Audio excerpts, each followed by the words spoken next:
Je pense qu'on va Je pense qu'on démarrer, va Emeric. pouvoir. Hein. Voilà. Alors, merci à tous pour votre participation et puis votre intérêt aussi autour de ce sujet qui est bon, un sujet d'actualité. Donc, la thématique d'aujourd'hui est l'IA va-t-elle vous coûter une amende RGPD? On va donc parler de l'intelligence artificielle et des enjeux de conformité que vous pouvez retrouver autour de cette technologie.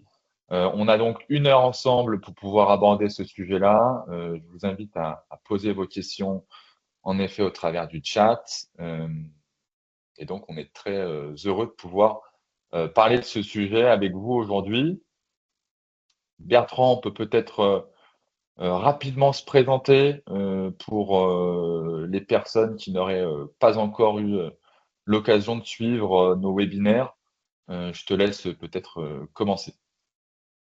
Bonjour à tous et à toutes. Moi, je suis donc Bertrand Bussel et je suis le président, cofondateur de Mission RGPD. Donc, pour ma part, Aymeric Guyard, donc le CRO et cofondateur de Mission RGPD. Rapidement, en quelques secondes, pour qu'on puisse compléter notre présentation. Ouais, dire qui on est, effectivement.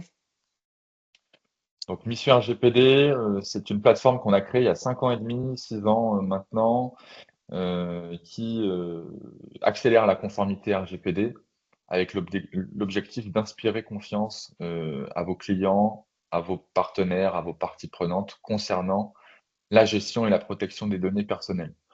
Donc, on a développé une solution tout en un qui accompagne aujourd'hui un peu plus de 1000 clients dans 22 pays, hein, déjà, notamment en Europe. Euh, Cette solution inclut différentes fonctionnalités, notamment pour avoir des documents prêts à être fournis en cas de contrôle pour démontrer votre conformité, pour rassurer aussi vos clients et vos partenaires, avec l'accompagnement d'experts coachs DPO ou de partenaires DPO externalisés dans une Et tout formule. ça avec un abonnement à prix fixe, sans surprise, pour que le sujet RGPD ne soit pas une contrainte dans vos organisations. Exactement. Donc aujourd'hui, on a un vaste sujet à aborder ensemble. Et pourquoi on a décidé de parler de ce sujet? Pourquoi parler d'IA et de RGPD finalement aujourd'hui? Alors déjà, l'essor de l'IA est considérable. Je pense que vous l'avez tous constaté L'actualité, ces on en parlera tout à l'heure, hein, Emeric. Effectivement, je crois qu'il en n'y a pas effet. un jour où on n'en parle pas. Exactement. Donc on vous fera part des dernières actualités en la matière. Bon, l'IA est omniprésente, en tout cas de plus en plus présente dans vos activités, notamment vos activités professionnelles, au sein de vos entreprises. Peut-être qu'il y a un certain nombre d'entre vous aussi qui souhaitent développer des outils intégrant de l'intelligence artificielle. Euh, Au-delà de ça, et au-delà de la performance technologique de l'IA qui vient révolutionner un certain nombre d'activités, vous avez eh bien forcément des enjeux de conformité et des risques juridiques à bien évaluer, à maîtriser pour que ce soit une réussite et pour que l'utilisation de l'IA soit une réussite et non pas une catastrophe. Donc aujourd'hui, on va parler de ces sujets et on va découper notre webinaire en 3 grands temps. Un premier temps, on va aborder le cadre réglementaire, notamment avec ce qu'oblige, en tout cas ce qu'impose le règlement général sur la protection des données, donc le RGPD, dans les usages de l'IA. On fera aussi un aparté sur le RIA, qui est le nouveau règlement sur l'intelligence artificielle. Dans un deuxième temps, on identifiera donc eh bien ensemble quels peuvent être les risques RGPD liés à l'usage de l'IA. Donc très concrètement, quel impact ça peut avoir eh bien chez vous, au sein de vos activités, au sein de vos entreprises. Et puis, évidemment, dans un troisième temps, on vous Une donnera opération plus des solutions, pratique. exactement des solutions, et puis un plan type pour utiliser l'IA en toute conformité et en toute maîtrise, en tout cas avec un maximum de maîtrise sur ces sujets-là. Alors, commençons par un rapide rappel de ce qu'est le RGPD. Donc, bon, je pense que tout le monde est très au fait, je pense, voilà, parmi les participants. Je fais un rappel peut-être pour certains pour lesquels encore ce sujet serait un peu flou. Donc, le RGPD, c'est un règlement européen qui vient imposer un ensemble de règles euh, euh, concernant la gestion et la protection des données personnelles. Euh, Données personnelles ne veut pas dire uniquement données privées, ça concerne bien aussi les données professionnelles. Toute donnée qui permet d'identifier une personne ou qui est rattachée à une personne. Donc ça peut être un nom, un prénom, une adresse mail, évidemment, ça peut être un numéro de sécurité sociale, etc., etc. Euh, Vous collectez des données de vos prospects, de vos clients, vous collectez des données de vos collaborateurs. Tout ça, évidemment, est utilisé au sein de vos entreprises pour vos activités, et c'est bien normal. Vous avez depuis 2018 donc un ensemble de règles et de démarches à maintenir, à tenir et à respecter. Au-delà de ça, ces données passent chez vos sous-traitants et dans les logiciels que vous utilisez, dont les IA d'ailleurs, puisqu'un certain nombre de vos outils embarquent de plus en plus de l'intelligence artificielle, notamment aussi donc idem chez vos prestataires.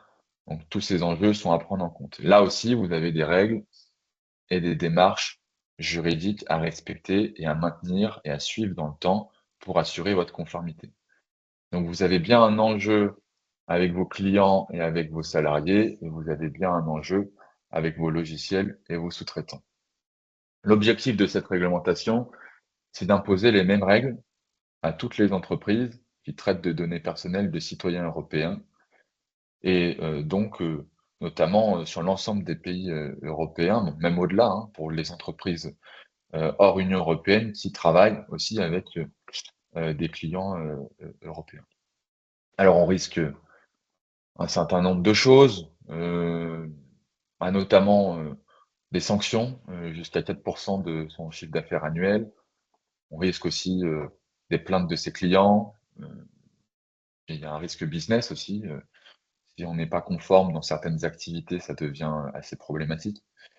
Euh, et puis, donc, ce règlement qui est en place depuis 2018, comment finalement mais il s'applique à l'usage de l'intelligence artificielle. Donc, on vous a listé les grandes obligations de la réglementation qui s'appliquent à l'usage de l'intelligence artificielle. Donc, Bertrand, si tu veux peut-être euh, commencer à parler des différentes obligations, en tout cas sur, sur les bases légales, par exemple, la transparence. Oui, alors déjà, bon, la légalité des traitements, ça c'est, à mon avis, un des points fondamentaux. Lorsqu'on parle de RGPD, mais aussi concrètement en faisant le lien avec l'IA, encore une fois, c'est qu'est-ce que vous allez faire de ces données? La transparence à l'information, eh ben, ça c'est une chose importante, c'est euh, donner tous les éléments à vos usagers, vos clients, vos prospects, à toute personne sur qu'est-ce que vous allez faire de leurs données et quelles sont les finalités de l'exploitation de ces données. Exactement. C'est capital. Vous avez d'autres obligations RGPD qui s'appliquent à l'IA, notamment le droit des personnes. Vous savez que vos clients, vos salariés ont des droits sur leurs données, notamment des droits d'accès, droits de rectification, droits de suppression, pour ne citer que. Dans le cadre du RGPD, on doit définir aussi des durées de conservation qui soient claires et établies pour toutes les données que vous collectez et que vous utilisez. Ça s'applique aussi donc aux systèmes d'IA qui sont mis en place chez vous, dans vos outils ou bien dans les IA que vous développez. Et puis, on verra qu'il y a un enjeu aussi sur les transferts de données en dehors de l'Union européenne, et l'un des grands enjeux aussi de ces systèmes d'IA et de ces solutions IA, puisque vous devez, dans le cadre du RGPD, mais ça, c'est valable depuis 2018.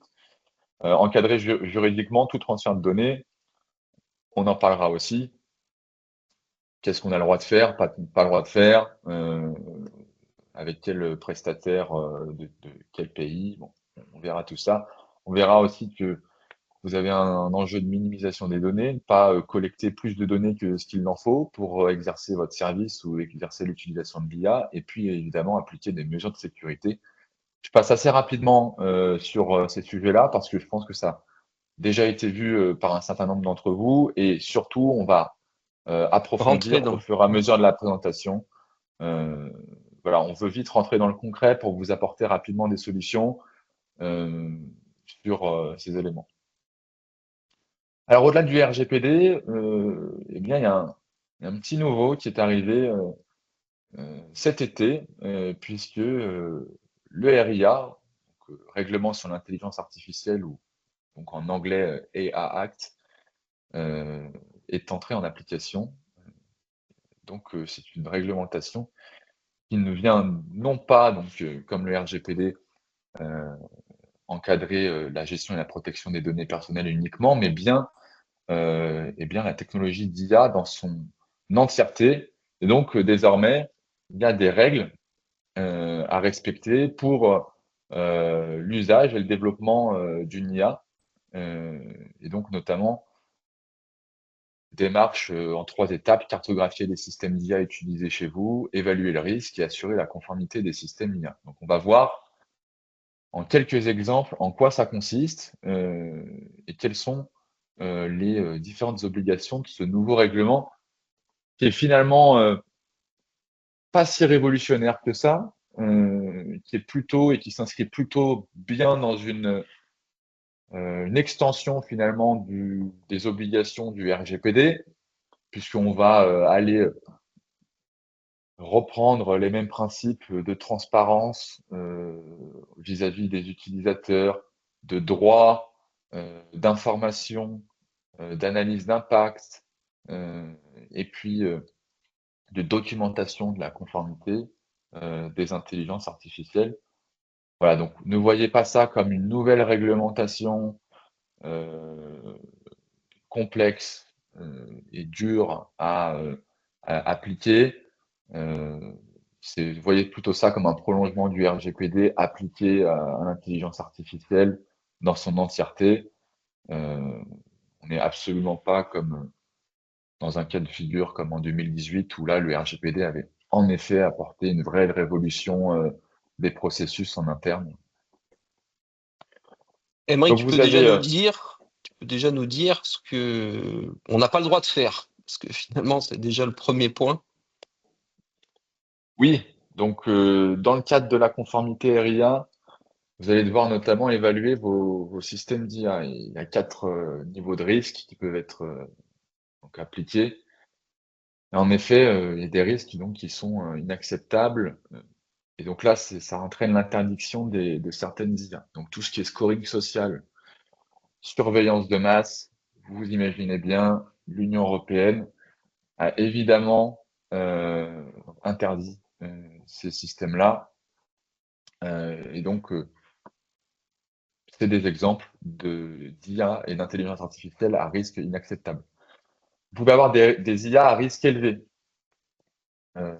Biométrie et reconnaissance faciale, ou tout IA qui entraîne des décisions qui impactent des individus. On le verra, on prendra des exemples, mais il y a par exemple tout ce qui est IA sur le recrutement, ça peut être potentiellement défini comme un risque élevé. Et là, vous devez correctement informer les personnes sur le fonctionnement et l'usage de cette IA, leur donner accès donc à leurs droits, à une capacité d'exercer leurs droits à n'importe quel moment, réaliser des analyses d'impact, des audits, et le documenter surtout pour derrière monter patte blanche, pardon, et démontrer le processus de conformité qui est maintenu. Vous avez des IA à risque modéré. Là, il y a en effet une obligation d'information et de droit utilisateur, j'ai envie de dire uniquement, mais qui est importante, hein, qui est très importante. Et puis le risque minimal, Il n'y a pas forcément d'obligation, c'est vraiment sur des IA qui ne présentent pas de risque particulier pour les personnes. Euh, voilà les exemples des IA de recommandation basiques.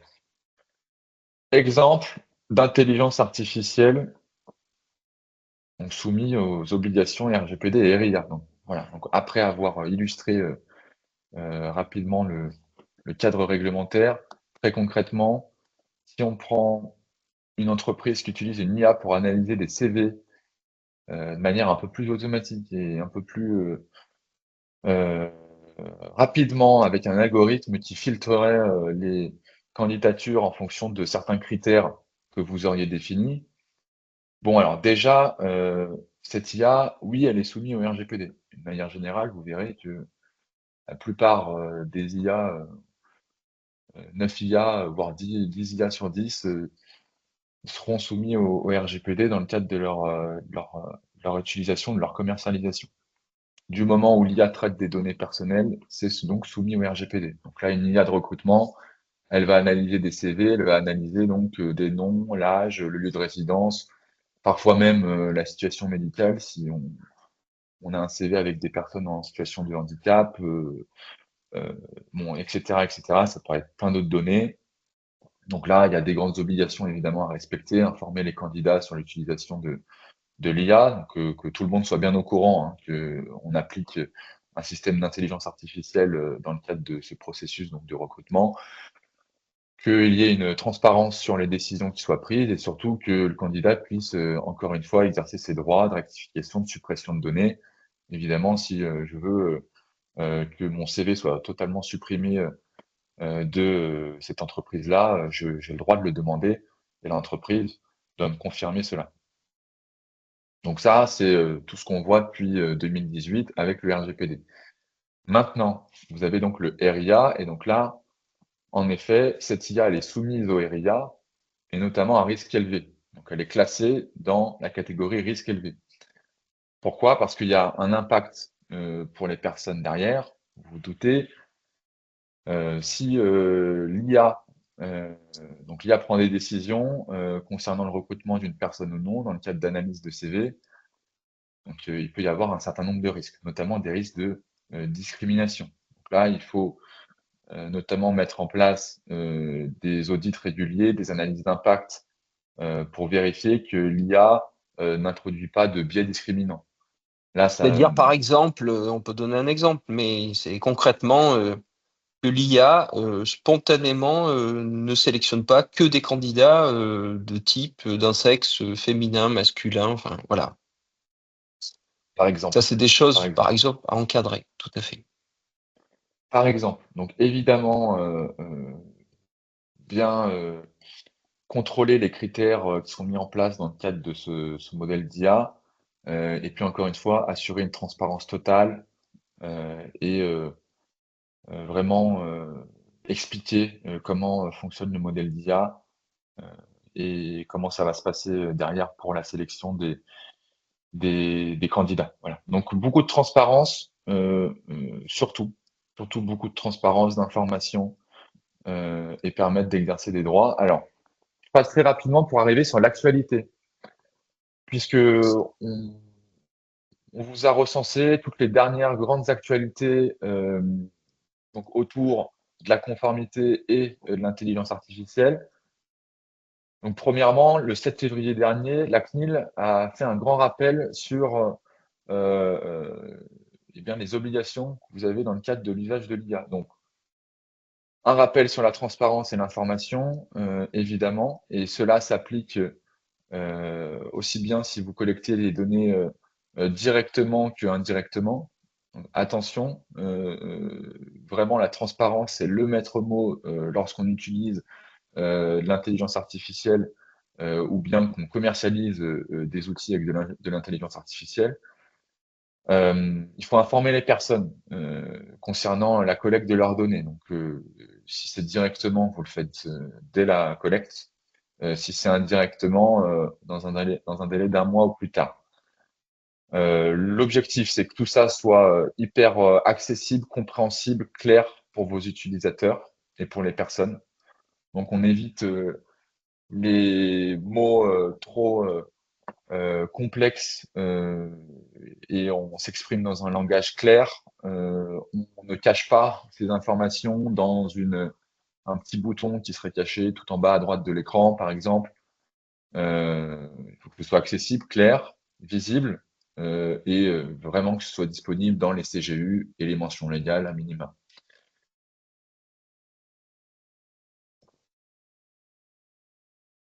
Vous avez d'autres informations également à partager, mais ça c'est un rappel sur ce qui est fait de manière classiquement dans tout traitement de données dans le cadre du RGPD, IA ou pas IA. On doit préciser la finalité de traitement, pourquoi on le fait, préciser la base légale du traitement. Donc, est-ce que c'est fondé juridiquement? Est-ce qu'on a le droit de le faire? Pourquoi? Par exemple, pour exécuter un contrat, par exemple, avec un client. Les durées de conservation, combien de temps vous conservez les données dans le système d'IA, et puis les sources de données, donc d'où ça vient en cas de collecte indirecte. Je passe assez rapidement pour vite rentrer dans le concret. La CNIL a fait un rappel sur les droits, donc les droits d'accès, droits d'effacement, de suppression, donc ce qu'on appelle le droit à l'oubli. Bon, des choses que vous connaissez tous déjà, j'imagine très bien, mais qui s'appliquent à l'IA. Autre actualité du moment, avant de passer au risque, vous avez donc, je pense tous vu, ou même participé d'ailleurs, au sommet pour l'action sur l'IA qui s'est déroulée à Paris, que la France donc a organisé. Et là, forcément, l'une des grandes thématiques sur ces journées de l'intelligence artificielle était les enjeux de confiance, de privacy, de souveraineté numérique et de protection de données. Donc là, on était en plein dans le sujet, en plein d'actualité. Donc c'est pour ça qu'on vous dit vraiment que le RGPD et le RIA, c'est un enjeu d'actualité, mais surtout d'avenir, puisque ce sera une condition fondamentale à la réussite de l'IA, puisque il n'y aura pas d'IA sans, pas d'IA performante sans confiance dans l'IA. Si vous commercialisez des systèmes d'IA, si vos clients n'ont pas confiance, ça ne marchera pas. Idem dans le cadre d'usage en interne avec vos salariés. Donc pour toutes ces raisons, la CNIL a notamment signé une déclaration commune avec d'autres autorités de donc 4 autres pays, l'Australie, la Corée du Sud, l'Irlande et puis le Royaume-Uni. C'est une charte qui rappelle à la fois les risques que présente l'IA et comment les autorités vont accompagner les entreprises, les organisations dans les prochaines semaines et les prochains mois pour que eh bien, toutes les obligations du RGPD, mais aussi du RIA, soient le plus claires possible pour tout le monde. Donc, notamment, ils se sont accordés pour que les bases légales soient bien claires pour tous, que on puisse davantage expliquer les mesures de sécurité qui doivent être mises en place sur les systèmes d'IA, et puis notamment, ils se sont engagés à coopérer avec d'autres régulateurs bien au-delà des autorités de protection de données, des régulateurs sur les consommateurs, la propriété intellectuelle, etc., pour que tout le monde travaille ensemble pour accompagner les entreprises et que ces obligations, alors certes RGPD, mais aussi RIA, dans le cadre des systèmes d'IA, soient correctement respectées, implémentées. Donc, un gros travail de sensibilisation qui va se faire sur ce volet-là. La Cour de justice de l'Union européenne, aussi le 27 février, nous rappelle l'ensemble de ces obligations. Donc, au-delà d'avoir les rappels de la CNIL, vous avez aussi la Cour de justice de l'Union européenne qui rappelle, notamment avec un focus sur le droit de contestation, c'est-à-dire que toute personne impactée par une décision automatisée puisse derrière avoir accès aux critères qui ont amené à cette décision. Donc, encore une fois, un rappel et un accent sur la transparence et les droits des utilisateurs. Ça, c'est vraiment les maîtres mots et on insistera là-dessus pour que vous puissiez utiliser des IA et déployer des IA qui soient le plus responsables possible et en transparence avec ces sujets. Bertrand, on finit le rappel légal et réglementaire avec les transferts de données. Il y a un petit peu l'actualité du moment, notamment avec les transferts de données vers les États-Unis. Quand on parle de système d'IA, notamment, on pense souvent à OpenAI et puis tout simplement des technologies américaines. Donc, quel est l'enjeu là-dessus? Si tu veux ajouter quelques mots. Bah, l'enjeu, on en a parlé, mais ceux qui font du RGPD le savent, hein, en fait, tout ce qui est transfert hors UE est interdit, sauf si derrière, on a un certain nombre d'accords ou d'engagements qui sont clairs et définis.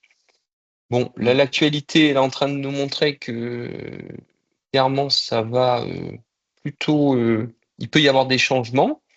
Donc, juste pour savoir, mais en fait, ça, c'est un sujet. Les transferts hors UE, il faut y faire attention, parce que c'est clairement encadré dans le cadre du RGPD. Et puis, derrière, c'est encadré par plusieurs choses. Des accords d'adéquation, et ça, ils existent. Ils peuvent être remis en question. Donc, Et c'est-à-dire, puis, juste pour préciser sur ce point-là, parce que c'est un point qui est assez important et je pense que qui va impacter aussi les solutions qu'on va vous proposer par la suite. Lorsque vous utilisez une IA qui est, par exemple, voilà, qui est américaine, vous faites donc vous envoyez des données vers les États-Unis. Théoriquement, donc dans le cadre du RGPD, vous n'avez pas le droit de transférer des données en dehors de l'Union européenne, sauf euh, en cas, sauf avec un pays, pardon, euh, avec lequel on a un accord d'adéquation. Donc, c'est-à-dire que l'Union européenne s'est accordée avec un certain nombre de pays, dont d'ailleurs les États-Unis avec le Data Privacy Framework, pour valider un certain nombre de standards de protection de données et que nos données européennes soient correctement encadrées, protégées aux utiliser, tout à États-Unis, fait. Hmm. exactement. Et si, si il n'y a pas d'accord avec ces pays, Alors, vous pouvez le alors, faire. Après, c'est un contrat juridique. En fait, on parle de clause contractuelle. Et ça, entre entreprises, vous pouvez, concrètement, vous avez la possibilité de le faire. exactement, Encore une voilà. fois, Mais quand on dit que c'est interdit, encore une fois, sauf si derrière, il y a des dispositifs qui permettent de déroger à ça et qui permettent de les encadrer, tout simplement. voilà, voilà. Donc, euh, pourquoi c'est un sujet d'actualité? Puisque avec le nouveau président des États-Unis, il y a un certain nombre de changements, notamment sur les commissions qui sont chargées de surveiller l'accès de certaines agences américaines comme le FBI ou la CIA sur les données européennes. Ça peut potentiellement être un début de remise en cause de l'accord qui avait été passé avec les États-Unis, donc qui s'appelle le Data Privacy Framework, et qui nous permettait faire des transferts en dehors de l'Union européenne vers les États-Unis sans aucun souci, puisque les mesures avaient été définies et mises en place. Là, si demain on a donc une invalidation de cet accord, ce qui est déjà arrivé en 2015 et en 2020, d'accord?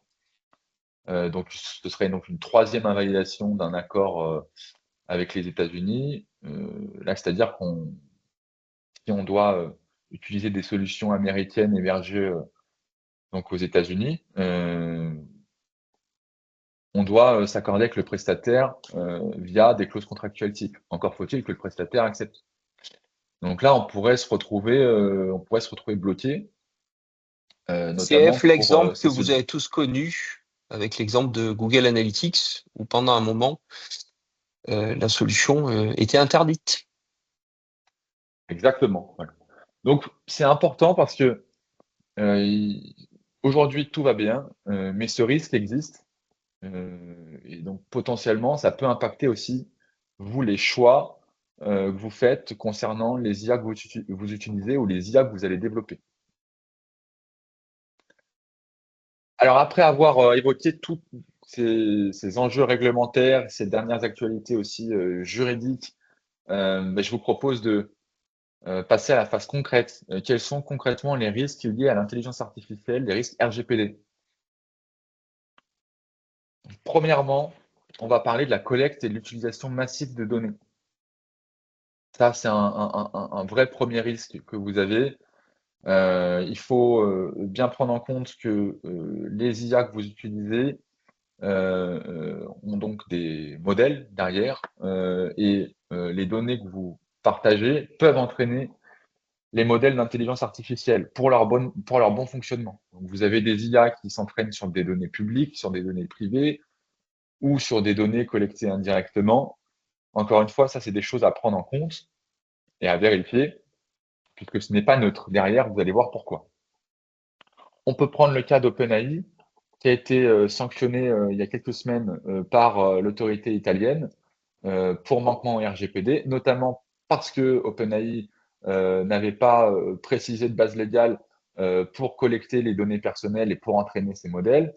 Donc également un manque de transparence vis-à-vis des utilisateurs qui ignoraient complètement que leurs données entraînaient certains modèles d'IA chez eux. Et là, encore une fois, il n'y avait pas la possibilité d'exercer ces droits pour les utilisateurs.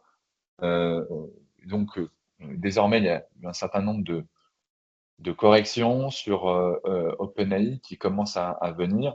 Mais vous voyez déjà, il y a un premier enjeu sur cette collecte et cette utilisation de données qui va impacter derrière les choix et les solutions qu'on va vous proposer. Tout ça nous amène à parler aussi bien des IA boîtes noires. Et donc, ce qu'on appelle les IA boîtes noires sont tout simplement des intelligences artificielles dont on ne comprend pas les décisions. En tout cas, on n'a pas plus d'informations que ça sur le modèle et le fonctionnement d'IA derrière qui permet de prendre les décisions. Il y a un manque de transparence et d'explication sur le système. Et donc là, dans le cadre du RGPD et aussi du RIA, de l'IA Act, ça pose des problèmes. On peut notamment parler de DeepSeek sur ces sujets-là, qui est une IA chinoise et qui pose un certain nombre de problèmes sur ces sujets, et donc qui n'est pas en adéquation avec les réglementations européennes. On a aussi un autre risque, c'est le risque donc de biais sur les IA, et là on en a parlé, on a donné l'exemple l'IA de recrutement, mais il faut bien prendre en compte ce risque-là, puisque quand vous développez des systèmes d'IA, il faut faire attention que les critères de décision soient bien en adéquation avec ces règles, et qu'il n'y ait pas de possibilité que le modèle puisse dévier, entre guillemets, soit par phénomène d'hallucination, donc un modèle d'IA qui commencerait à s'entraîner sur, par exemple, des données incorrectes et qui entraînerait des mauvais biais par la suite. Donc là, c'est aussi un risque, notamment pour ceux qui développent des systèmes d'IA. Le plus grand risque, et j'avance vite pour arriver à ce point-là, et Bertrand, tu nous partageras aussi ta vision et tes retours d'expérience sur ce sujet. Nous, aujourd'hui, le plus grand risque RGPD qu'on voit chez nos clients, puisqu'on a un certain nombre de clients qui commencent de plus en plus à implémenter l'IA, tant dans un usage interne que aussi dans leur phase de commercialisation, puisqu'on a des clients qui commercialisent des outils d'IA. On constate que l'un des plus grands risques aujourd'hui, c'est aussi et surtout le risque de C'est fuite de l'interne. données et de confidentialité de données. Voilà, c'est l'interne. C'est l'interne avec un risque de shadow IA. Donc, qu'est-ce que le shadow IA? C'est tout simplement un usage non contrôlé de l'intelligence artificielle par les employés. Donc, ce seraient vos collaborateurs qui partagent des documents qui sont un petit peu confidentiels de votre entreprise dans ChatGPT, par exemple, pour constituer des synthèses, des résumés, des rapports. Et là, s'ils utilisent donc GPT, toutes les données viennent entraîner le modèle d'IA. Voilà. J'invite tout le monde à aller dans les paramètres de GPT et à désactiver la fonctionnalité de partage d'informations pour l'entraînement des IA. Voilà. Ça, c'est disponible désormais. Vous pouvez désactiver le fait que vos informations, donc ce que vous donnez à GPT dans les Soit échanges que vous avez utilisé avec lui. pour Voilà. améliorer les modèles, oui, effectivement. Voilà. Alors, Déjà, Shadow première. IA, ce que disait Emeric, c'est finalement un peu c'est pas que propre aux IA, en fait, c'est à tous les systèmes. Dès lors que vous encadrez pas en interne Oui. les usages que font vos collaborateurs de solutions tierces, il y a un risque. Voilà. En fait, ça, c'est un peu le mot d'ordre. Attention à ça. C'est pas interdire, c'est juste encadrer et donc sensibiliser, mais on va en parler. De toute façon, après, on développera ce point-là, mais faites attention, expliquez en fait les bons usages à vos collaborateurs et puis encadrer un usage d'une IA ou de solutions que vous avez implémentées en local avec un certain nombre d'éléments où vous êtes sûr que les usages sont bons et puis de manière plus réglementaire et juridique, c'est qu'ils respectent bien notamment le règlement sur la protection des données personnelles et puis le règlement sur l'IA, parce que c'est effectivement les mots d'ordre qui vont être importants sur assurer une bonne conformité. En effet. Donc tout ça, ça présente des risques pour la confidentialité de vos données en interne et un risque business aussi, indéniablement, et qui est, alors, qui est grandissant et qui sera de plus en plus grandissant au fur et à mesure des années. Nous aussi, on commence à avoir des clients qui développent des systèmes d'IA dans leurs outils, qui les commercialisent, parce qu'on a des éditeurs de logiciels, des éditeurs de solutions, par exemple, qui commercialisent des outils avec de l'IA. Si votre IA ne respecte pas ces règles, sachez que vous pouvez avoir des difficultés à vendre tout simplement, et à assurer votre développement commercial.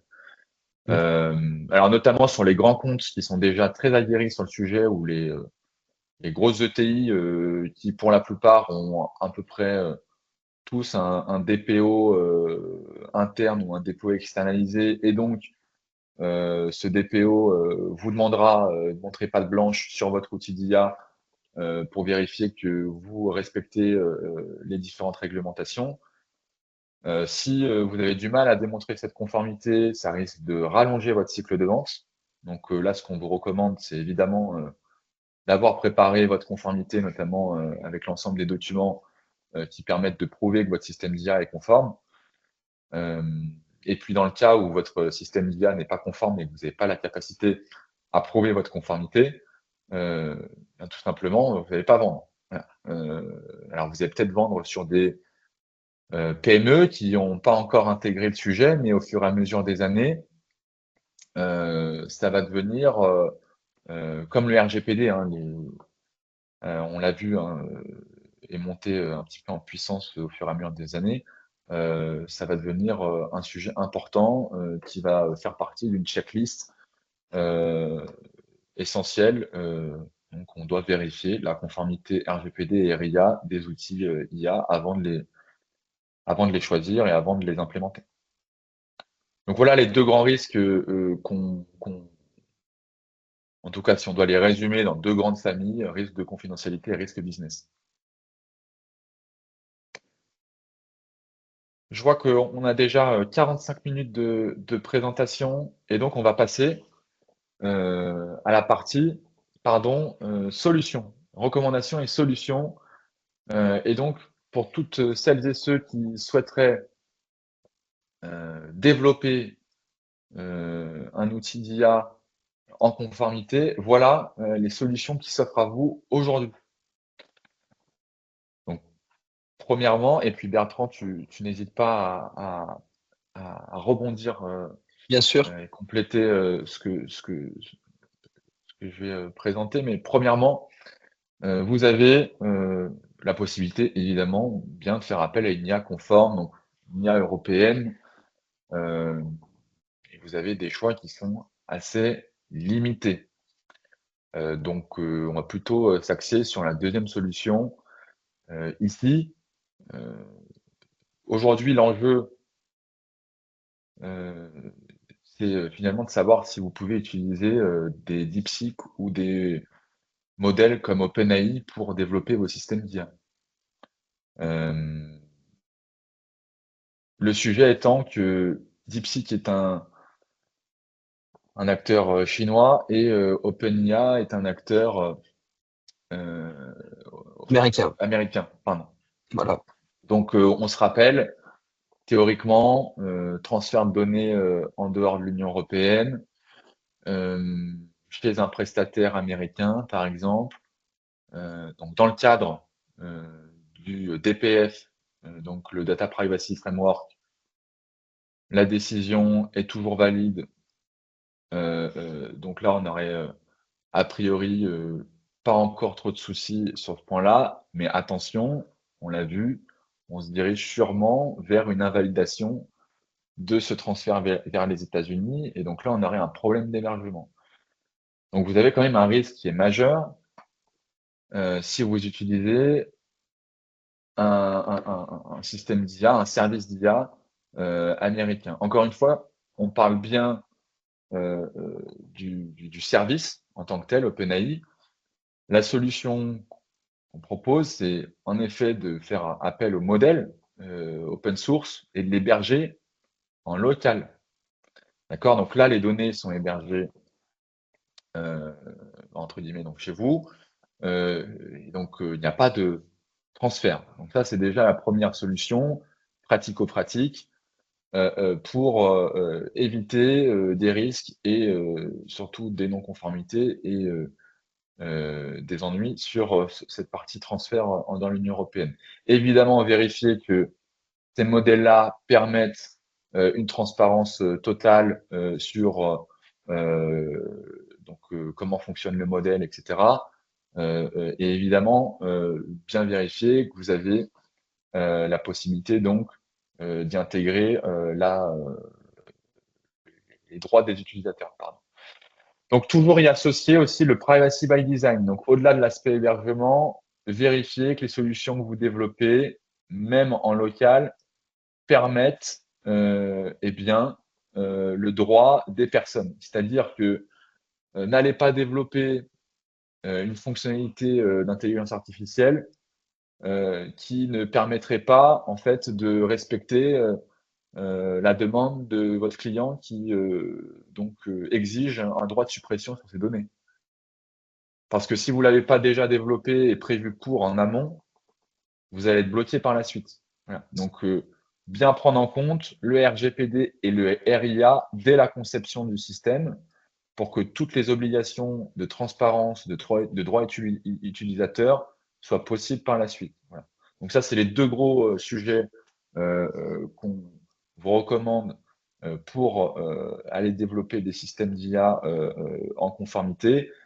Évidemment, on vous recommande d'être accompagné parce que c'est un sujet qui est déjà complexe aujourd'hui, mais qui évolue dans le temps. On l'a vu avec ne serait-ce que donc ces enjeux de transfert en dehors de l'Union européenne, ces décisions d'adéquation, mais aussi des décisions de la Cour de justice de l'Union européenne, des préconisations de la CNIL, tout ça évolue dans le temps.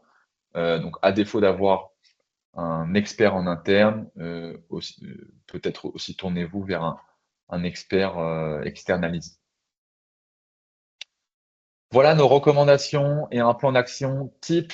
Donc là, pour toutes les entreprises, hein, même celles qui ne développent pas de système d'IA, hein, mais toutes les entreprises qui utilisent l'intelligence artificielle dans le cadre de leurs activités. Un plan en 8 étapes. Donc, on fait pratique, efficace, clair Évidemment, on pourrait créer 150 000 étapes, hein. Nous, on souhaitait vous partager aujourd'hui une vraie démarche claire et pragmatique, facilement applicable et très rapidement. Ouais, c'est une Car démarche assez calée sur les principes du RGPD, hein. Quand vous avez déjà opéré, pour ceux qui l'ont fait, votre mise en conformité, clairement, c'est le gap, le travail est extrêmement simple. Oui, exactement. C'est ça, c'est un vrai bon point, Bertrand, en effet. Pour toutes les entreprises qui sont déjà dans une démarche de conformité RGPD. Vous avez donc tous, presque tous les bons réflexes. Donc, ça va vous faire gagner énormément de temps, et c'est pour ça qu'on dit que le RIA ici est finalement pour ces entreprises qu'une extension du RGPD. Par contre, si vous n'avez toujours pas pris en main votre conformité RGPD, que vous n'avez toujours pas réalisé votre mise en conformité et votre maintien en conformité, là, en effet, vous allez avoir le double travail RGPD et RIA, euh, et donc ça va être un peu plus lourd, en effet, à mettre en place. Vous allez partir de plus loin. Alors, première étape, eh bien, on va commencer par cartographier toutes les IA qu'on utilise au sein de l'entreprise, en interne. Ça peut être des solutions internes que vous avez développées, ça peut être des SaaS que vous utilisez souvent d'ailleurs, des API externes. Si vous pouvez déjà identifier les finalités, Alors, donc ouais, pour c'est-à-dire les SaaS, pourquoi, juste pour les SaaS, pour préciser, vous utilisez ChatGPT, on est en plein dedans, hein. exactement. Voilà. Ou ça peut être vos logiciels CRM qui utilisent des fonctionnalités d'IA, euh, ou ça peut être des logiciels RH qui utilisent des logiciels IA, des logiciels de prospection qui utilisent des logiciels IA. Voilà. On gagne un peu de temps. Si vous pouvez déjà à cette étape-là préciser dans votre cartographie la finalité de chaque IA, pourquoi, qu'est-ce qu'elle fait, lister aussi les flux de données, donc quelles données elle collecte, et quel est le sous-traitant, l'éditeur qui est derrière, et si ça part en dehors de l'Union européenne ou non, c'est hébergé, notamment en dehors de l'Union européenne ou non. Ça, c'est important. Donc nous, dans notre solution et la plateforme Mission RGPD, vous pouvez faire tout ça, cartographier vos logiciels et les logiciels donc, qui intègrent de l'IA, et donc aller mener cette cartographie et la documenter. Deuxième étape, on va vérifier la conformité RGPD de chaque IA. Donc notamment, alors encore une fois, on synthétise ici, mais ça va notamment passer par donc analyser les contrats et vérifier donc ce qu'on appelle les DPA, c'est les accords de traitement de données qui doivent faire partie des relations contractuelles que vous avez avec vos prestataires et vos fournisseurs. Vous confiez des données à vos éditeurs de logiciels, à vos prestataires, à vos sous-traitants. Vos prestataires doivent s'engager sur leur conformité et surtout la bonne gestion et protection des données que vous leur confiez. Donc ça passe par ce qu'on appelle un DPA. Et là, encore une fois, c'est une dimension qui est importante à prendre en compte. Vérifier l'hébergement des données. On ne se répète pas ce qu'on s'est dit, mais en effet, il y a un enjeu de savoir si on est sur un cloud souverain ou un cloud US ou autre cloud, hein. D'ailleurs, ça peut être en dehors de l'Union européenne ou des États-Unis.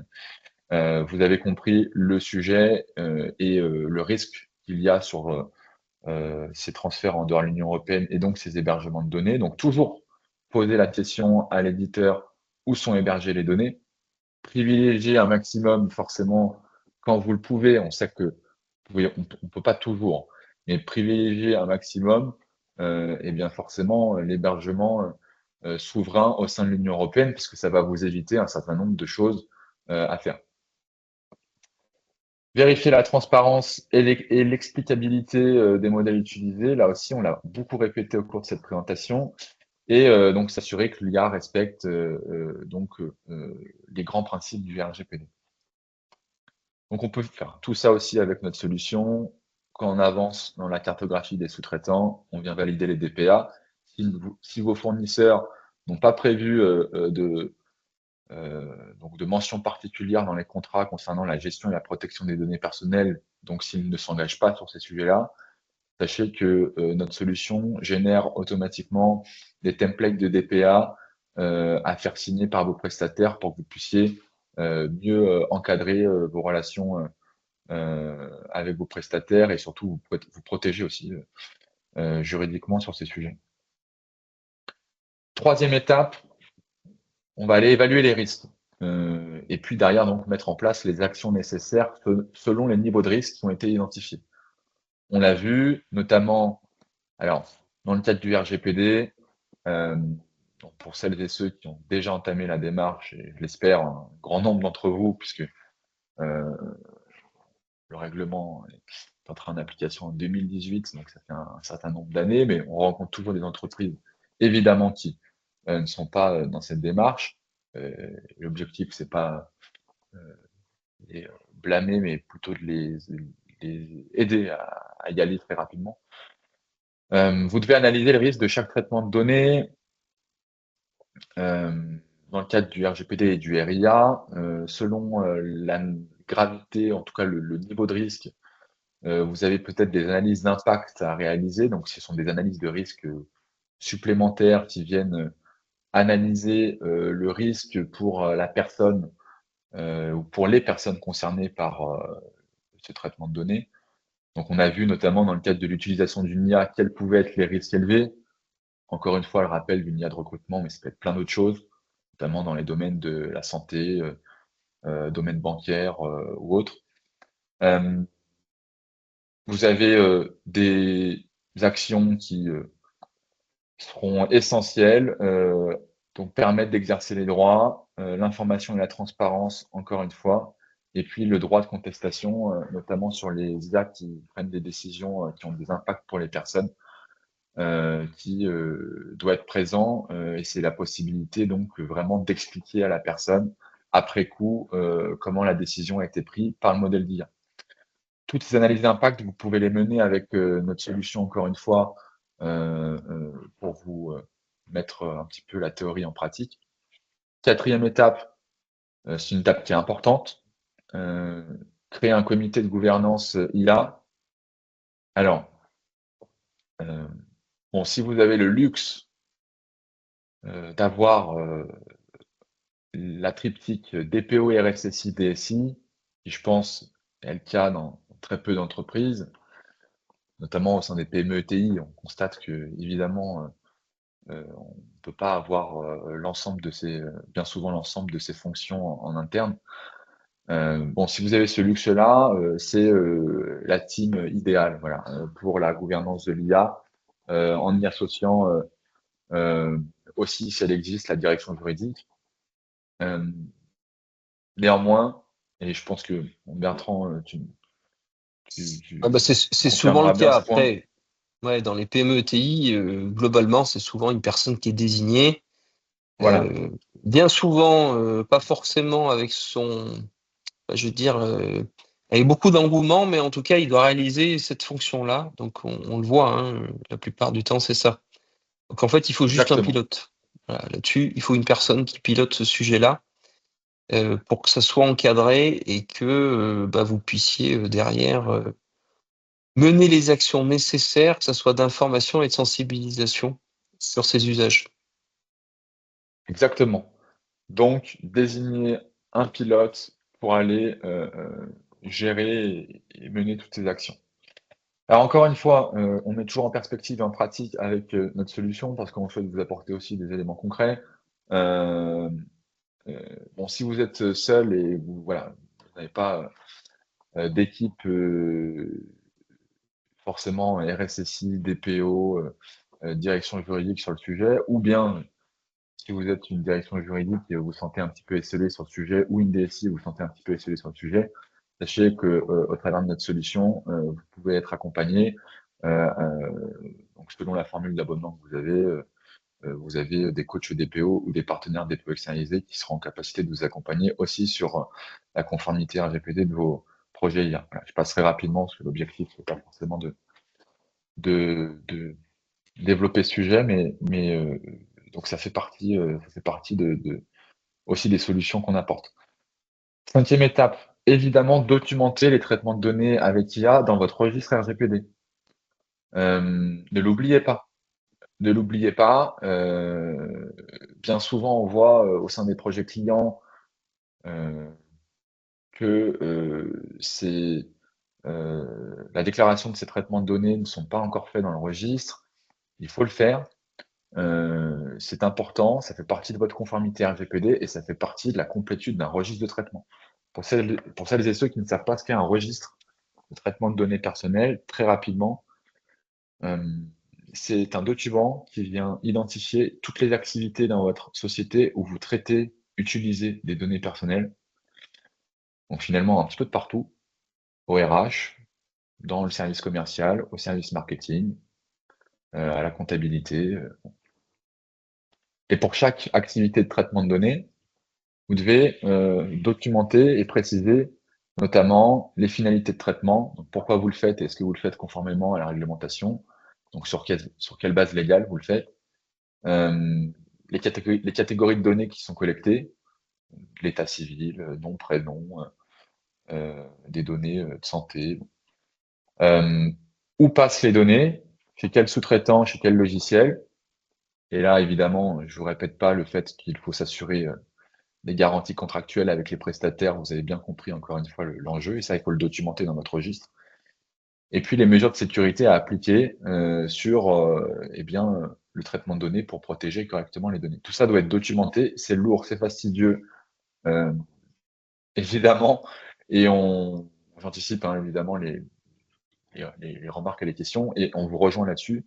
Néanmoins, c'est obligatoire, et donc en ce sens, notre solution vient aussi automatiser et vous simplifier la création et le suivi de ces registres de traitement avec une fonctionnalité qui vient vous proposer des cartographies selon vos activités et un pré-remplissage des fiches de traitement automatiquement selon les activités que vous exercez, avec une analyse de risque aussi derrière.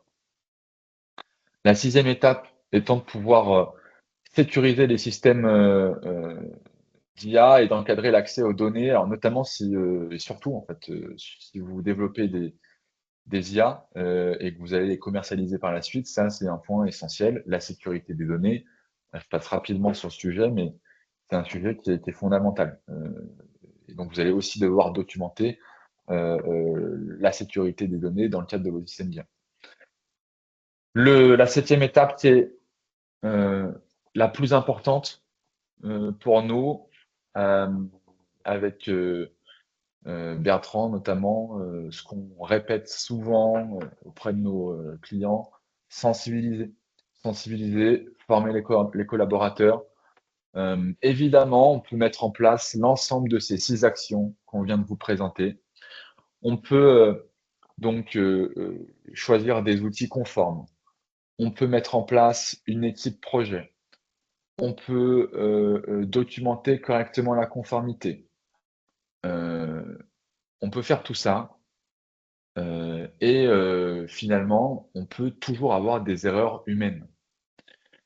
Donc, il faut sensibiliser et former pour éviter un maximum de risques. On se le répète, surtout un risque de shadow IT ou shadow IA, donc c'est-à-dire un usage de l'IA qui n'est pas contrôlé, et par exemple un collaborateur qui partagerait des informations un peu confidentielles ou qui ne seraient pas appropriées sur ChatGPT potentiellement ou sur tout autre système d'IA. Donc, si on forme, si on sensibilise à l'IA et au RGPD, on réduit un maximum de risques et des risques humains qui sont encore une fois les risques les plus courants. On voit aussi un deuxième mode de sensibilisation au-delà de la formation classique, c'est le déploiement d'une charte IA. On a un certain nombre de clients qui commencent à déployer ces derniers mois des chartes sur l'intelligence artificielle. Donc ce sont des engagements, alors sont à la fois des devoirs de la part de l'entreprise, d'accord? Donc un devoir de proposer Alors, des IA qui soient donc conformes et qui soient responsables, mais c'est aussi des devoirs de la part des collaborateurs qui s'engagent, évidemment, dans le cadre de leurs activités, à utiliser correctement et dans les règles les IA, et donc à ne pas partager des informations confidentielles, voilà, etc. Donc ça, on vous invite à le c'est faire. On vous invite à c'est souvent en fait des mentions que vous intégrez à votre charte informatique. Pour ceux qui ont fait signer à leurs collaborateurs une charte informatique, l'idée c'est de pouvoir y intégrer ce volet sur l'IA, et comme ça vous avez quelque chose qui permet d'encadrer les usages. Exactement. Sur Mission RGPD, vous avez un module d'e-learning qui permet de suivre la progression des collaborateurs. Il y a donc des mini-formations, format court, pour que ce soit pas trop lourd et que ce soit ludique, des quiz, un score et des notes qu'on obtient, et on peut monter en compétences sur ces sujets. Dernière étape, en tout cas, dernière étape, même s'il n'y a pas vraiment de fin, mais justement, c'est une étape d'anticipation et de suivi continu. Donc, oui, on peut pas être conforme à vie. Oui, la conformité n'est pas une certification.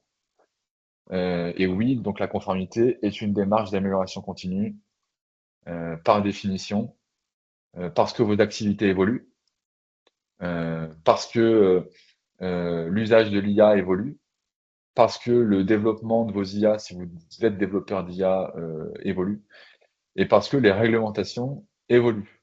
On a vu le cas, notamment avec différentes décisions concernant le RGPD. On a vu le cas avec cette nouvelle réglementation sur l'intelligence artificielle. Donc, mettez en place un process d'audit régulier, euh, à minima une fois par an, faites un diagnostic complet de vos activités sur ces sujets-là. Si vous pouvez vous le permettre à une fréquence plus régulière, évidemment, faites-le. Mais à minima une fois par an, faites ce diagnostic.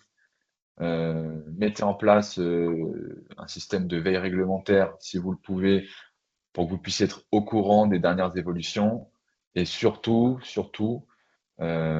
envisagez tous vos projets d'IA en mode privacy by design ou by default. Donc, c'est-à-dire, avant d'implémenter une IA, on s'assure de tout ce qu'on vient de dire et tout ce qu'on a donc listé, pour pas mettre une IA en place et devoir corriger après coup. Donc évidemment, donc avec Mission RGPD, entre autres, vous pouvez être accompagné et tenir l'ensemble de ces documentations, ces process, assurer ses droits utilisateurs et prouver votre conformité. Je m'arrête là et je crois qu'on a plutôt On a pas mal de réussi le questions. challenge. Ok. Réussi plutôt le challenge, Bertrand, de, de tenir le temps qui nous était imparti, puisqu'on avait 1 heure. Je propose de passer en effet aux questions-réponses. Euh, Alors, je les prends Bertrand, une est-ce que par tu as la main une. sur les questions? Oui, alors j'ai une question de Sonia qui en fait nous interroge sur l'exemple qu'on a donné sur l'utilisation de l'IA pour la solution de recrutement, et qui nous pose la question: quelle est la différence entre l'obligation d'analyse d'impact exigée dans le cadre du RGPD et celle exigée par le RIA? Alors, c'est le périmètre, tout simplement. Donc, le RGPD impose des règles sur les données personnelles, donc des données de personnes. Et ici, le périmètre sera l'IA dans son entièreté. Donc, l'analyse d'impact se portera sur l'ensemble du système d'IA. Ouais, Ouais, en fait, c'est l'objectif, c'est de prévenir les risques pour les droits fondamentaux, en fait. Donc c'est exactement. un peu différent, même s'il y a des similitudes, c'est être un peu Et différent. voilà, mais on se rejoint là-dessus. C'est dans le prolongement d'une démarche que vous avez, nous l'espérons, déjà mis en place de conformité RGPD.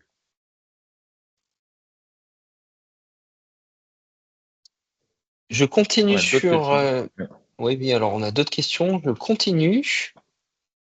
Nous avons une question.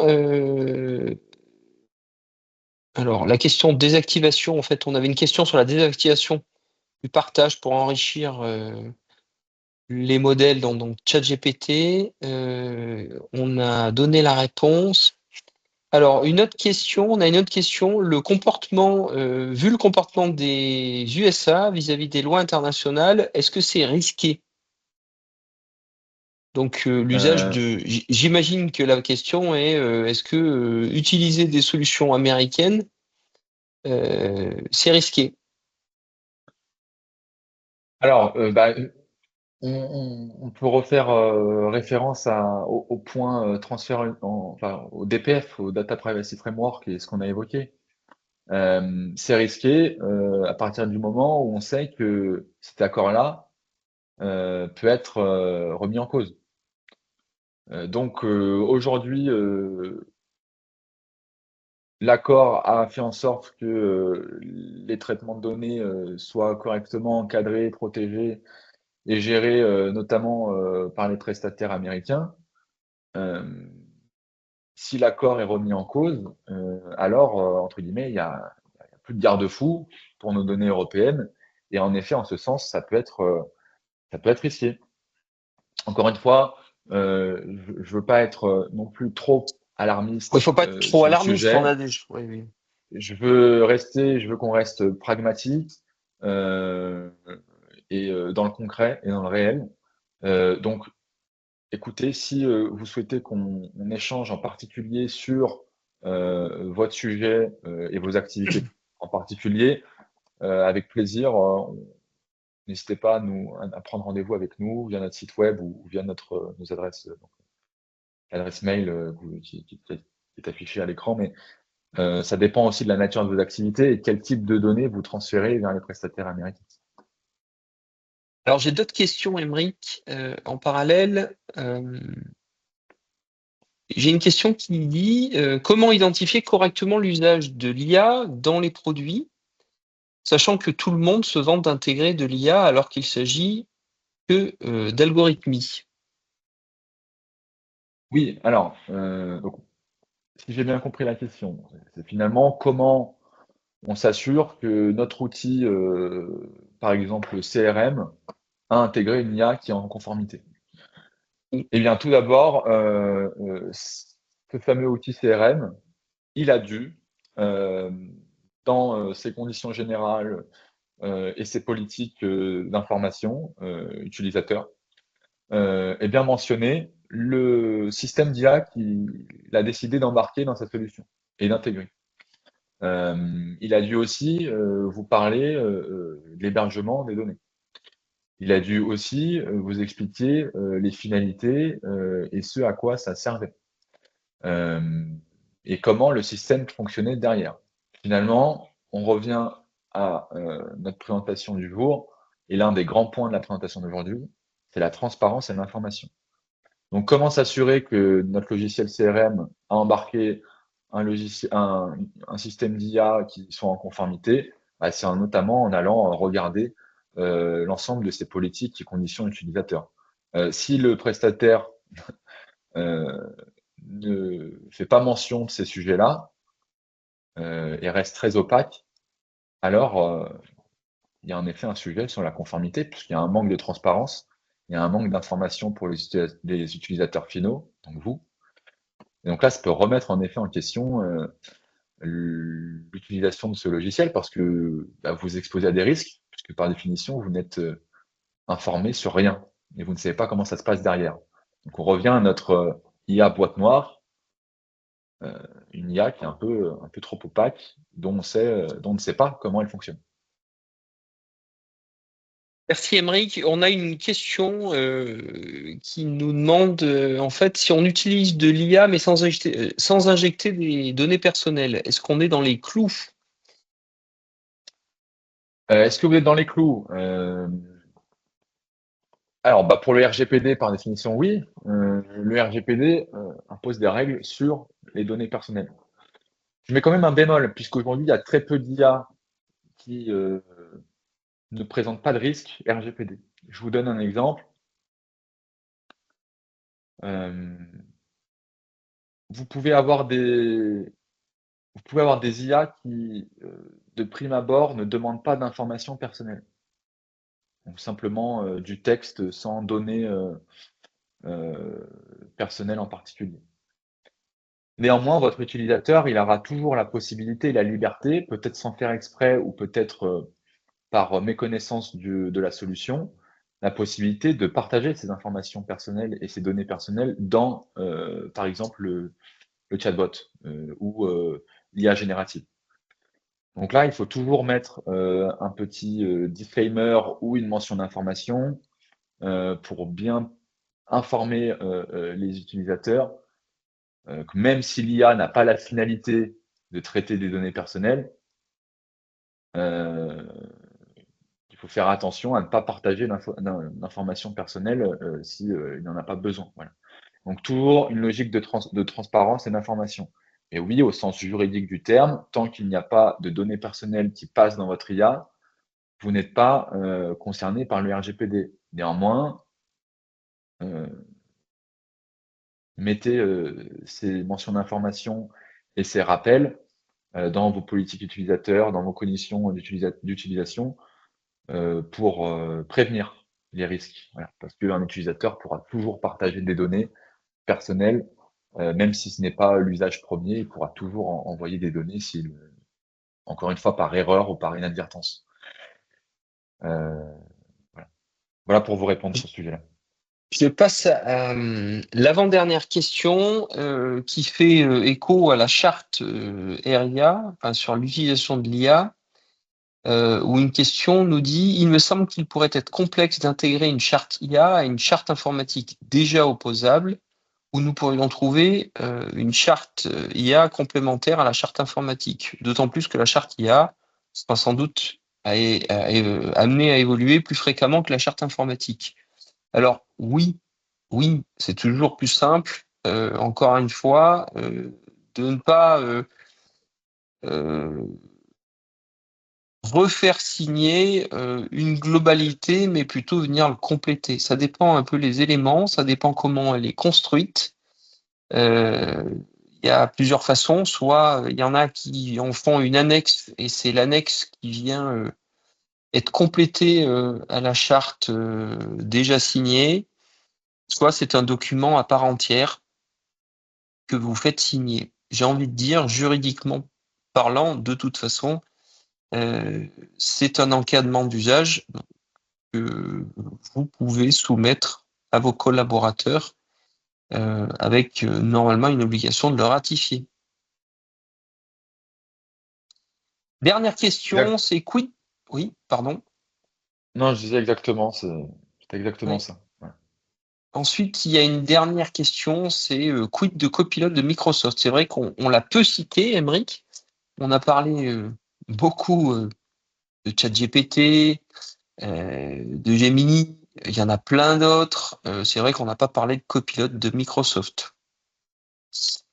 On Alors, va répondre aux mêmes usages, c'est la même logique, même si aujourd'hui Microsoft euh, offre la possibilité à ceux qui ont accès à la console d'administration de Microsoft d'identifier.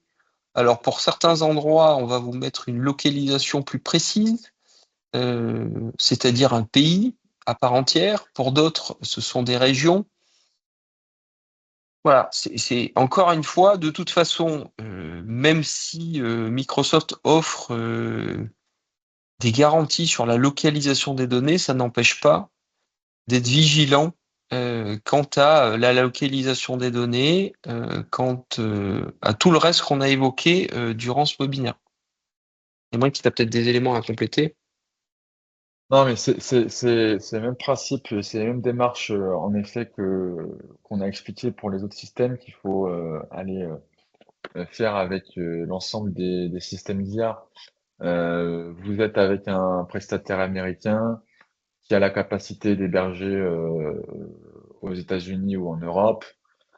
Euh, donc, c'est tous ces aspects-là qu'il faut valider.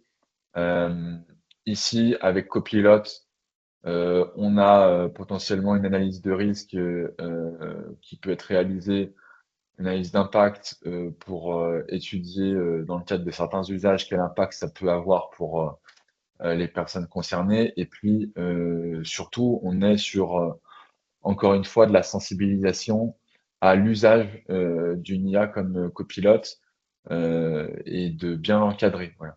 Encore une fois, c'est surtout de la sensibilisation. Donc, copilote n'est pas proscrit, pas du tout, n'est pas interdit, pardon. Voilà. Donc, vous pouvez évidemment l'utiliser. Je te propose Encore de une fois, conclure. On n'a plus de questions, Emeric, et je vois que oui, le temps passe pour respecter un bien peu le sûr, timing. bien sûr. Bah, écoutez, merci Bertrand pour euh, l'animation et les informations que tu as partagées aujourd'hui. Euh, Merci à tous pour votre participation et puis vos questions sur ce sujet. Vous avez vu qui est assez vaste, complexe, euh, mais qui euh, est maîtrisable quand on suit une démarche qui est pragmatique et claire. Voilà, donc surtout le message qu'on veut transmettre aujourd'hui, c'est euh, non, l'IA n'est pas assujettie à des risques extra extraverti et démentiel du moment où on pose un cadre clair, qu'on respecte des principes fondamentaux, qu'on suit une démarche et qu'on assure cette démarche en continu dans le temps avec des processus de vérification et de suivi. Euh, donc l'IA, c'est super. Là, il n'y a pas de débat sur le sujet. Euh, et c'est encore mieux quand elle est bien utilisée, bien développée, en conformité avec les réglementations, parce que ça plaira davantage à vos clients, surtout ça les rassurera, ils seront en confiance, euh, et puis pour vos collaborateurs, idem, ils seront en confiance d'utiliser des IA qui soient en conformité, et puis à l'échelle de l'entreprise, vous serez en confiance vous-même, puisque vous aurez vous éviterez les risques de sanctions et de préjudices juridiques. Merci à tous. On se retrouve pour un prochain webinaire la semaine prochaine, puisque vous savez que on a lancé une série de webinaires chaque semaine désormais. La semaine prochaine, j'anime une session euh, qui s'appelle RGPD, c'est grave docteur. Faites votre check-up en 30 minutes. On fera un diagnostic personnalisé. Je vous partagerai un questionnaire diagnostic en ligne sur lequel je vous accompagnerai pour que vous puissiez donc compléter un rapide questionnaire d'évaluation qui vous estimera votre niveau de conformité et qui vous générera des premières recommandations spécifiques à votre société pour vous mettre en conformité au RGPD. Ouais. Donc, je vous invite à vous inscrire jeudi prochain donc à 11 heures. Je vous remercie, je vous souhaite une excellente Merci à tous. journée. Merci à tous.